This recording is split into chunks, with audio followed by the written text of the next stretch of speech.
Right, good morning and thank you for joining us. This is talk number 3 in series 5 of our Perspectives of Probation talks. And this morning I'm going to introduce you to Kate, who is from a company called Inside Job. Morning, Kate, you all right? Good morning. Thank you for having me. No problem. And Inside Job is a charity that supports people who have a criminal conviction or who have served a prison sentence, and it supports them into either employment or back into employment if they have previously been employed. So thank you for joining us, Kate. I'm just going to share my screen now so that you guys can see Kate's presentation. Can you see that, folks? Yep, perfect. Lovely. Right, Kate, over to you.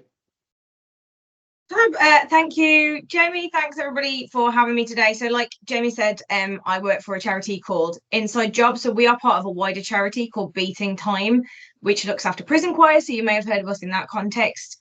And then Inside Job is part of that program. So I will try and get through the presentation today. And so you've got lots of time for questions, because I know that there tends to be a lot of questions after I've talked about what we do. So yeah, we'll run through the presentation. So like we've said, it's a prison employment program run by people who've served a sentence for people who've served a sentence. So of our team in the West Midlands, 75% of them have served a prison sentence. So it's coming from a lived experience perspective. So if we can go to the next slide, please, Jamie.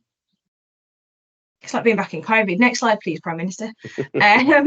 So yeah, just a bit of an introduction to Inside Job. Like I said, we are organised by Beating Time.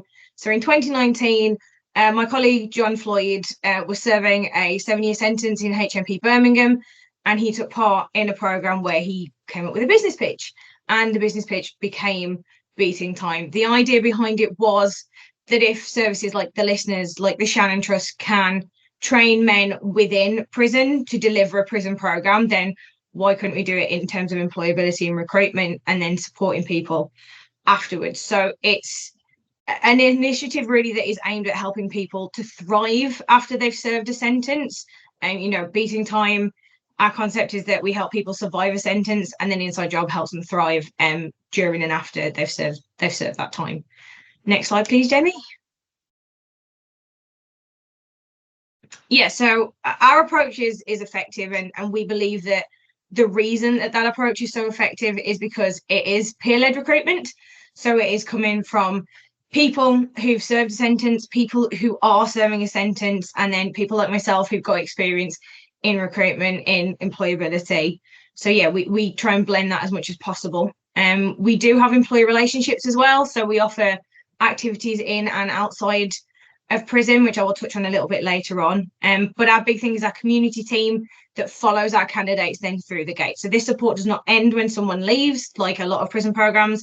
It's actually a transition. Someone is released from prison, they transition into our community team, and we then support them as well. So in the last kind of 2 years, because obviously we were heavily impacted by COVID, we just started, then COVID hit. But in the last kind of 2 years, we've got about 414 people into work.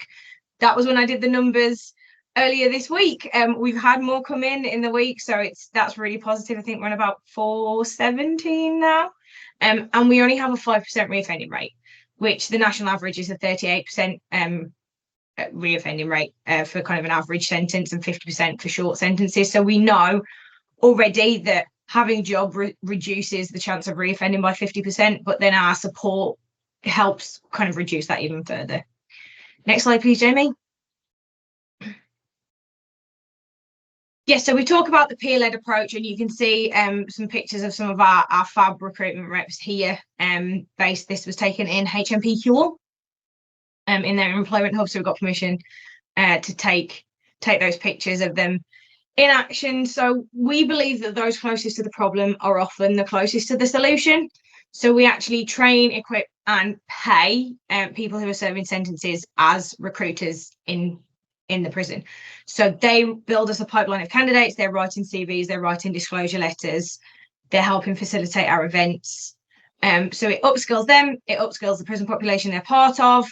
We also get to trust their judgment. They're living with these men all the time. They know whether they're just going to say to me, yeah, Kate, I'll do it. And then they may turn around to Dean or to Shoaib, who are in those pictures, and say, I'm not bothered. And that's fine. It just means that we get the true picture of who they are. So yeah, it just allows kind of upskilling and development of everyone involved.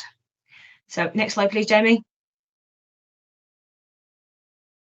So how we actually work as a charity and what we do is that we are focused on writing CVs and disclosure letters for men who are serving a prison sentence. So we work across 6 prisons in the UK. So we are HMP Birmingham, HMP Hewell, HMP Stoke Heath, HMP YOI Swinfen Hall, HMP YOI ISIS, and HMP Northumberland. So we're spread out a little bit. We have a West Midlands team and team down in London and some up in the northwest. So in the northeast. So we are very much focused on that kind of support beforehand and then afterwards. But one of our key things that we offer is an employer surgery. So we take 1 or 2 employers into each prison each month to interview the pipeline of candidates. This is then mirrored in the community. So we will bring 1 to 2 employers a month into our office as well. The idea being that a man will have had an employer surgery while he's been in, let's say, HMP Birmingham. He'll have seen an employer in there, which gives him an idea of the kind of jobs that are available. Sometimes employers do bring live vacancies to those surgeries in prison, but that's much harder. But then once he's transitioned out, he's back in the community, he's under our wing in the community team. We then can offer him the same experience with maybe a different employer. And that means that then they will have live vacancies. We can sign them up to the agency, whatever that looks like. It's a much easier kind of process for the candidate. And we know that these employer surgeries are really impactful on the employers that we deal with as well. So it used to be something that kind of a lot of employers were a bit like, oh, this feels a bit strange. I don't really know if this is going to work for us. And the biggest comments that we get is how receptive the candidates are, how good quality the candidates are, because we've already vetted them. We've already kind of gone through the pipeline and picked people that we know are interested in that particular area or they have that particular skill set. And they're coming to these employer surgeries with CVs, with disclosure statements. They're as prepped as they can be. So they're as prepped, if not more prepped, than someone who's just kind of coming off the street. These are just some of the employers that we work with. We work with over 100 employers in different ways, shapes and forms. I was just saying before the call started to Jamie that we've been very lucky. Our first ever employer surgery back when we first started was with HSS Tool Hire. And we worked out this week that we've just done our 100th surgery, which purely coincidentally was also with HSS Tool Hire. So that was a lovely moment for us. And we've got some great relationships just like that have been running for a lot of years, and people getting involved with us all the time. Next slide, please, Jamie. Yes, so the community team. This is where it really kind of makes it special. A lot of programs end when a candidate leaves prison. When I talk about candidates, we do predominantly deal with the male estate. That does not mean we only work with men. We are quite happy to work with anyone of any gender. It just happens to be that they are the prisons that we work with, but we will take referrals for any gender, just to clarify that before I carry on.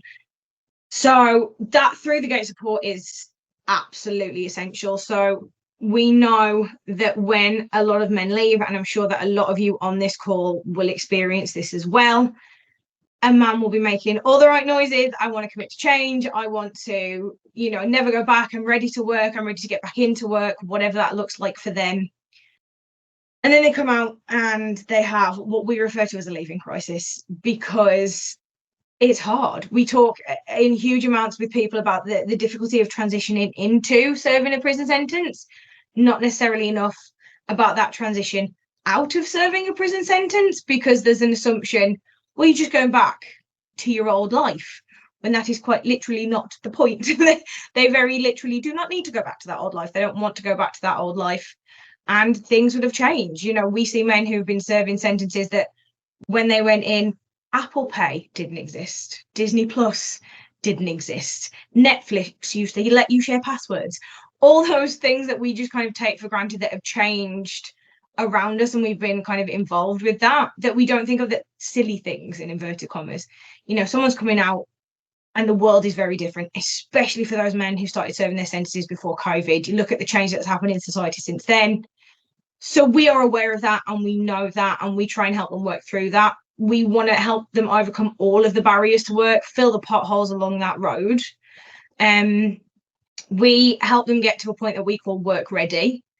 So we categorize people, whether they are released, whether they are work ready. So if someone is released, he's not ready for work, that's okay. We're going to support him until the point that he's work ready, and then help support him into employment. And then afterwards as well, we get men who call us and go, I've got a job, I've been here 3 months, I hate this, help me. Or I've got a job, I've been here 6 months, I love this, help me make the next step. And we are going to be there for the men all along that journey, because it is a journey. So next slide, please, Jamie. So referrals from probation, which is why you're all here, and what the information that you actually want.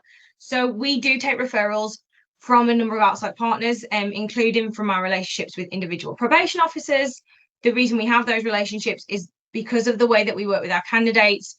We also work with their probation officer. So they may come to me and say, Kate, I want a job, but my license conditions are that I'm on curfew 7 till 7, but my job starts at 6:30, so it needs to be 6 till 6, or whatever that looks like. And we will help facilitate that conversation.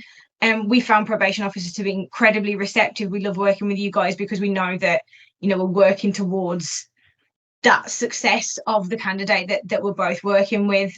So we've built those relationships, and we're hoping that we'll get kind of more referrals, because we can fill a gap that maybe you guys can't, and we know that everyone's really stretched right now. So we do have a referral form that can be completed by anybody from the probation service. So I've put that on the slides at the end, and I'm sure that can be circulated around by Jamie or Carla. And you just fill out the form. It's super easy, because I wrote it, so I wanted to keep it simple. That will then come through to me, and we'll look at referring a candidate to whoever in the team has the appropriate skills or capacity or experience to deal with them. We do work with most offences.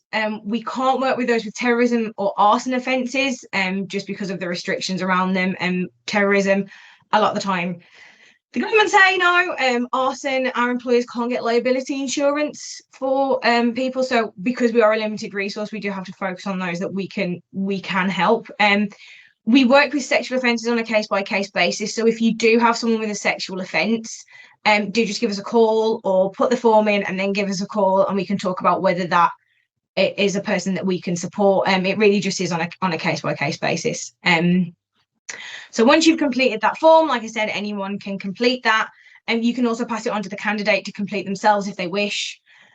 We would then invite the candidate into our Birmingham office. So our office is in Cars Lane Church near Moore Street Station, and we invite them down for an appointment, basically what we call a registration meeting. And that's when we collect their details. We begin the process of creating their CV and their disclosure letter.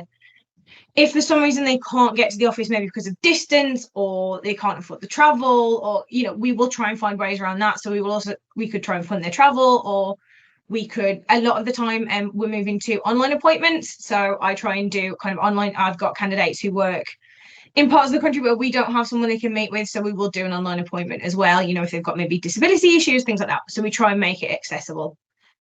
So once they've come to that meeting, that's when we add them to our system. We use that kind of initial meeting as a bit of a litmus test for their engagement and whether they are willing to engage with us or not, because we need them to commit to coming in and seeing us, and also commit to, you know, attending things like employer events. So they come along, they do the paperwork, we add them to our system, we get them an up-to-date CV and disclosure letter. We are what we call a disclosure first kind of charity. So we encourage people to disclose their offences straight away at the first opportunity, not because it's like, get it out of the way. It stops them wasting their time. If a company is going to turn around and say, oh, well, we don't take people with this offence or that offence or any offences, everyone knows we're not kind of 3 weeks into a recruitment process and someone comes out feeling defeated or kind of, you know, like the employers are against them, because that's categorically not the case. So yeah, we do spend a lot of time working on their disclosure letter. We say that is a chance for the candidate to tell their story, and tell it in their own words. Obviously, we can all Google, and a lot of people do, as we know with the safer recruitment policies now, it is encouraged. And we also Google the candidates, so we are prepared for that conversation when someone says, well, I've seen on Google this, that, or the other. We know that. So yeah, they get added to our system. We then start to try and match them up with any jobs that we are aware of. We massively encourage the candidates to do their own legwork on that as well. We want to upskill them. Ultimately, the kind of dream is that they stop needing us, which sounds quite strange, but we want to get them to a point where they can go off and build their own careers and kind of build their own work life. We're always going to be here. We're always, and we love it when they call us and say, I'm doing this, I'm doing that. But ultimately, it's upskilling them and supporting them to a point where they don't need us, which is, I would imagine, quite similar for probation officer. Please don't need us anymore. We have succeeded. We can then invite them to employer events as well. So I talked about the employer surgeries in the community. We will invite them down to that as well. If they need help filling out a job application, we can do that. If they need help getting clothing, we work with Suited for Success and can refer them down there. So, you know, we do a lot of things. We help find replacement CSCS cards. We help fund, oh, I need some work boots, I need some tools, I need a tank of petrol to get me to that first week of work. We will do that. But we will also never force someone into work they're not ready for. So we have relationships with training as well. So we will help lads get onto courses, onto upskilling courses, whether that's, I've put lads recently on plastering, on RMF, on CSCS, on CITB. Or if we can find a way to help someone find funded training, we will do that. So next slide, please, Jenny. Yeah, so we talk about the benefits of what we do, and first and foremost, the candidates that benefit. You know, we know that filling in the potholes on their road to employment is going to help them stay out of prison. And you know, we work with a lot of kind of groups that are underrepresented in the workforce, ex-armed forces, care leavers, the homeless, people from an ethnic minority background. So we're making a difference to the candidates' lives, to their families' lives, but also to the world of work and the employers that we deal with. You know, it's a really fulfilling thing that we do. We're very lucky to be able to do it. So next slide, please. If I've timed this right. Yeah, should be. So we are, you know, we are helping those who run towards us. Just on that picture, you'll see on the left, you've got John in the grey t-shirt. That's John Floyd, whose idea this was. He's our head of business development, and that is Heather Phillips, our CEO, along with some of our fab recruiters that we've had, and we're very, very fond of them all. So yeah, we currently have a team of 4 in Birmingham, the joint venture in Newcastle, and a team member down in London. So we are trying to cover as much of the country as we can, and we are hoping to expand in the future, but obviously who knows what's going to happen. But yeah, that's kind of our core team at the moment, but we will work with anyone from across the country where we can. So next slide, please, Jamie, which I believe is the last one. Yes, so if you want to get in touch, do feel free to take my details. If you scan that QR code, that should hopefully capture my details on your phone. If not, they are written there, so you can email me or email our generic inbox. Like I said, that referral form does link through to a form that we ask you guys just to fill in if you are making a referral. But yeah, we'd love to hear from you. And if you do have any candidates you think would be appropriate and you're not sure and you want to give us a call, you can do that as well. So yeah, thank you very much for your time. And I think that is bang on the time that I wanted it to be. Right, that's great, Kate. Thank you very much. The work that you do is amazing, and it's helping people to change lives. Really, you know, the reducing reoffending. One of the biggest factors within that is employment and sustainable employment. 100%. And the job that you do is fantastic. So thank you very much for joining us this morning. It's been a pleasure. Thank you. Thank you for having me.